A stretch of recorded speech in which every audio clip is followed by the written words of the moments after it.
The FNAF anniversary event was without a doubt the biggest FNAF event ever. We got so many new things, it's hard to even remember them all. Some things were definitely better than others, but there was so much stuff I enjoyed. Today we're going to talk about the event as a whole and break down the reveals and releases from each day. I'll give my thoughts and the community's general reaction.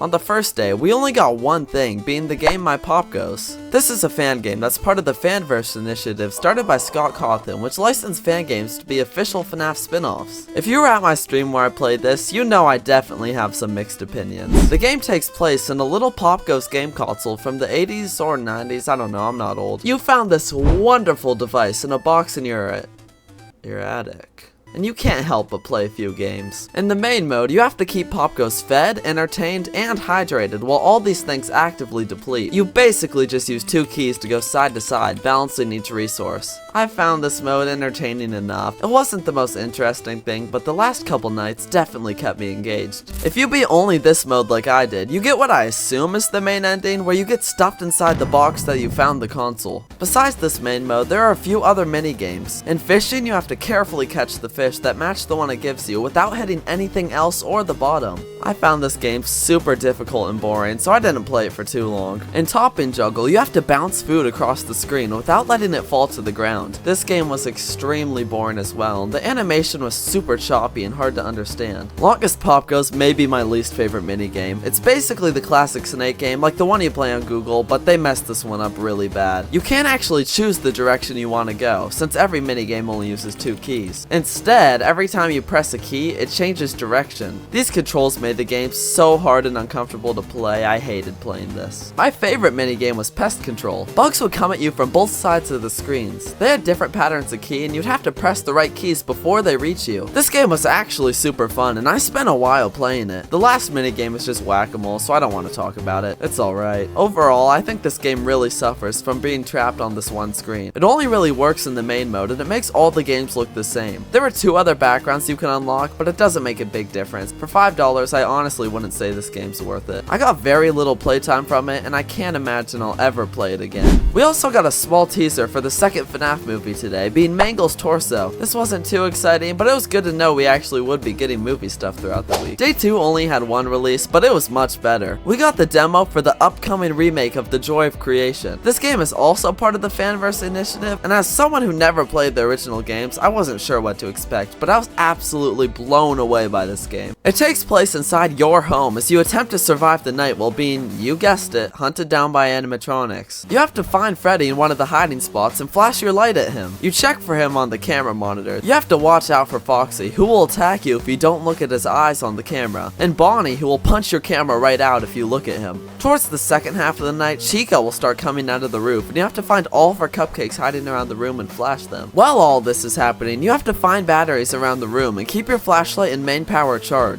In addition to those, if you use the cameras too much or Bonnie punches them out, you have to replace the camera battery. This can lead to some very stressful situations when deciding what needs your battery the most. Even though this game definitely had some difficulty issues when it first came out,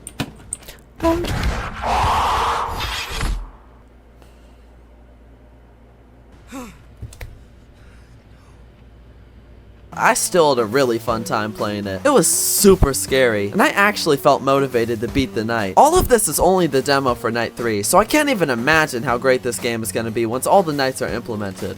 That evening, we got our second FNAF movie teaser of the week. It's a pair of bright green eyes that look like they belong to Toy Bonnie. These aren't too exciting, but it's a nice teaser. Day 3 brought the release of the interactive novel VIP. Now I'm gonna be honest here, I haven't had the time to read this yet, so I'm not gonna dive too deep into this one, but from what I've heard, it's been pretty well received. It was really funny to see a bunch of YouTubers streaming a book when it first came out. It's about the Pizzaplex and has a ton of secrets, or at least I heard, I don't know, I didn't read it. Today's movie reveal was the closest we've gotten to seeing an actual character, being Toy Chica's face in a mold. This is all we got to see of her through the entire event, which kinda sucks. Day 4 was the big return of Scott Cawthon with the second ever interview. The last time was in 2018 after Doggo beat Ultimate Custom Night 50/20 mode.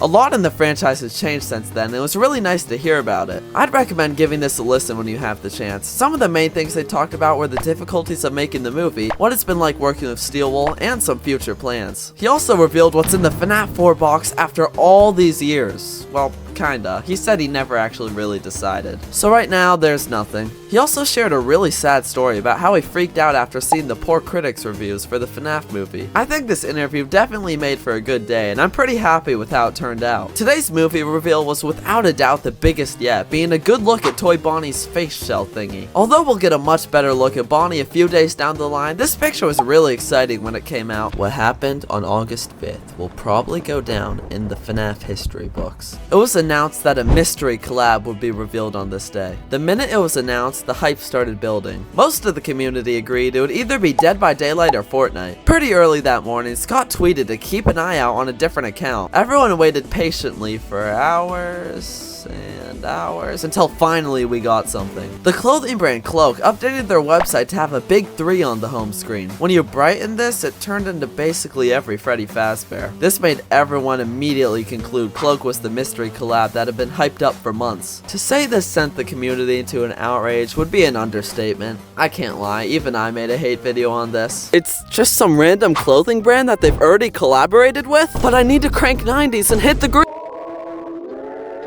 It seemed like everyone had given up hope that their favorite robotic animal would join Fortnite. But then, Cloak posted this dank meme. This was an insane relief, but now we didn't know what the collab was. This led some YouTubers to go live, waiting for the collab to be announced. That's when something that hasn't happened in the FNAF community for years happened. Scott Cawthon started chatting in random people's streams, hyping them up for the collab. These couple hours were probably the most hype in FNAF history. Everyone was going into chats looking for Scott Cawthon, and not gonna lie, even I went live trying to get him in my chat. But he never showed up. It's okay, Scott, I don't even really care, man. Then it happened. Epic Games revealed Dead by Daylight announced Five Nights at Freddy's would be collabing with Dead by Daylight. This post got millions of views immediately. It seemed like everyone in the gaming community was waiting for this. Some people were absolutely thrilled about it, but others were disappointed. Personally, I was hoping for Fortnite, but I guess I am just a stupid little kid. I almost forgot. Today we got to look at the mechanics for the FNAF movie animatronics. This is the actual Endo, not the Endo that they show in the movie. This makes for a pretty good teaser. Day 6 wasn't huge, but we did get some pretty cool stuff. The schedule said Steelwool announcement. Everyone basically agreed it would be a teaser for the Help Wanted 2 DLC, but I was very pleasantly surprised. Instead, we got the trailer for an entire game set in the past focused on the Mimic. As a big Mimic fan, this is really exciting to me. In the teaser, the camera slowly pans over to a big music box in a spooky, scary room. Then a cloud dude sticks out his head. It's not much, but this game definitely has potential. I think everyone agreed, this looks really cool. This day did feel a bit slow compared to everything that happened yesterday. That evening was the very first look at any of the withered animatronics, being Withered Foxy. Thankfully, they gave him the absolute beak he deserves. This was definitely a very exciting reveal. Day 7 is when things started really getting crazy. That morning, Into the Pit, which was scheduled to release tomorrow, was released early in Japan by Nintendo. Everyone not in Japan had to keep their eyes peeled for spoilers. Keep this in mind for later.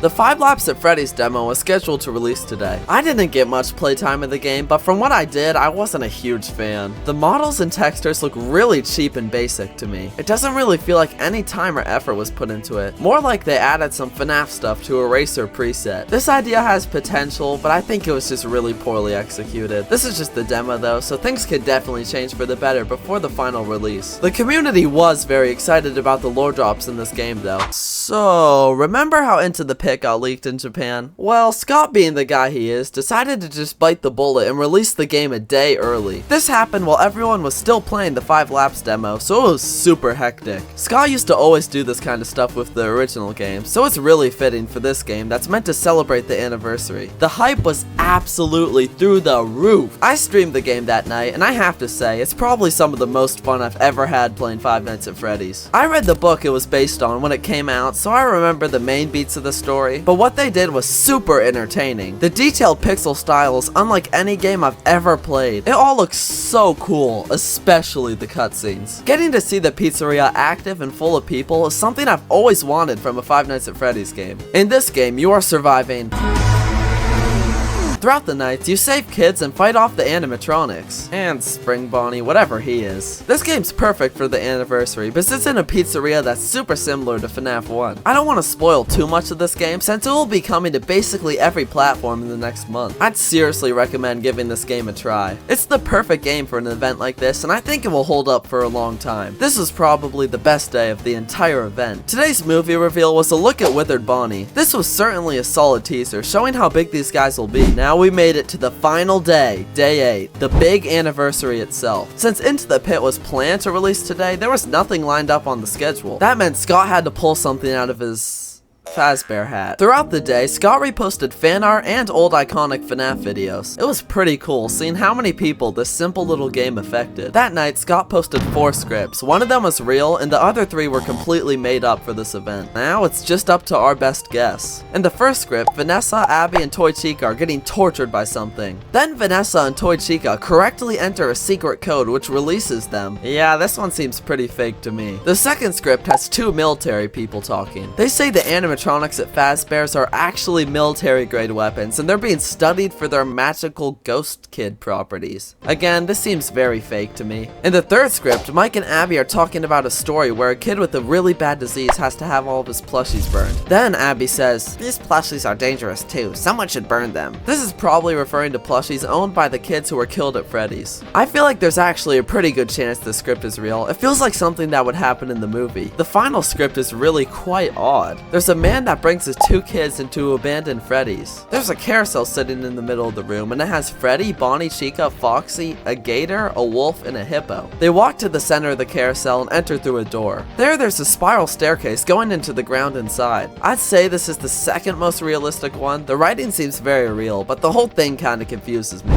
This was a decent reveal. I'm not sure if you would have posted these if Into the Pit wasn't released early, and it's a pretty good teaser. But do you want to talk about good teasers, do you? Today we got 4 FNAF movie pictures.